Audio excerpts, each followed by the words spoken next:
জাতীয় শ্রমিক লীগ কেন্দ্রীয় কমিটির দর কষাকষি বিষয়ক সম্পাদক ও বন্দর উপজেলা আওয়ামী লীগের সংগ্রামী সাধারণ সম্পাদক আলহাজ কাজিমুদ্দিন প্রধানের জানাজা যথাযোগ্য মর্যাদায় অনুষ্ঠিত হয়েছে। সোমবার রাত ৯টায় বন্দর উপজেলার ফরাজিকান্দাস্থ বীর মুক্তিযোদ্ধা একেএম নাসিম ওসমান সেতু টোল প্লাজায় এই জানাজা অনুষ্ঠিত হয়। মরহুমের নামাজের জানাজায় অংশগ্রহণ করেন নারায়ণগঞ্জ ৫ আসনের সংসদ সদস্য বীর মুক্তিযোদ্ধা আলহাজ একেএম সেলিম ওসমান, বন্দর উপজেলা আওয়ামী লীগের সভাপতি বীর মুক্তিযোদ্ধা আলহাজ এম এ রশিদ, বন্দর থানা আওয়ামী লীগের সাবেক সাধারণ সম্পাদক মোবারক হোসেন, বন্দর উপজেলা পরিষদের সাবেক ভাইস চেয়ারম্যান সানাউল্লাহ সানু, বন্দর উপজেলা পরিষদের নির্বাহী কর্মকর্তা এম এ মুহাইমিন আল জিহান, বন্দর উপজেলা পরিষদের সাবেক চেয়ারম্যান আলহাজ আতাউর রহমান মুকুল, জেলা পরিষদের সদস্য মাসুম আহমেদ, বন্দর উপজেলা আওয়ামী লীগের যুগ্ম সাধারণ সম্পাদক শাহাদাত হোসেন, বন্দর উপজেলা শ্রমিক লীগের সভাপতি মোজাম্মেল হক, সাধারণ সম্পাদক মুক্তার উদ্দিন মুক্ত, কলাগাছিয়া ইউনিয়ন ছাত্রলীগের সভাপতি শাহিন তাহিরি সিনহা, সাধারণ সম্পাদক শোয়েব মোহাম্মদ লিটন সহ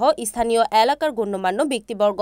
মরহুমের নামাজের জানাজা শেষে ফরাজিকান্দা কবরস্থানে দাফন করা হয়। উল্লেখ্য, বন্দর উপজেলা আওয়ামী লীগের সাধারণ সম্পাদক আলহাজ কাজিমুদ্দিন প্রধান ব্রেন টিউমারে আক্রান্ত হয়ে গত ৮ এপ্রিল ভারতে দিল্লি অ্যাপোলো হাসপাতালে ভর্তি ছিলেন। ব্রেন টিউমার অপারেশন শেষে গত রোববার দুপুরে থেরাপি নেওয়ার সময় হৃদরোগে আক্রান্ত হয়ে শেষ নিঃশ্বাস ত্যাগ করেন তিনি।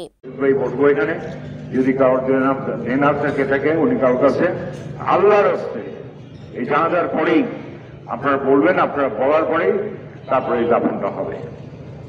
যদি কারোর কোনো দাবি থাকে এখানেই বলবেন, আর না হলে আল্লাহর হস্তে মাফ করে দেবেন, না হলে আল্লাহর হস্তে মাফ করে দেবেন। এবং আমার কাজিমুদ্দিন ভাইয়ের কাছে যদি উনি কারোর কাছে ক্ষমা না যেতে পারে, আপনাদের সবার পক্ষ থেকে আমি হাত জোর করে কাজিমুদ্দিন ভাই যদি কোনো ভুল করে থাকে আপনারা সবাই আল্লাহর হস্তে মাফ করবেন, আল্লাহ যেন ওনাকে জান্নাতবাসী করেন। এইটা করবেন। সবাইকে ধন্যবাদ। জয় বাংলা। রিপোর্ট মেহেদী হাসান প্রান্ত, NAN TV, নারায়ণগঞ্জ।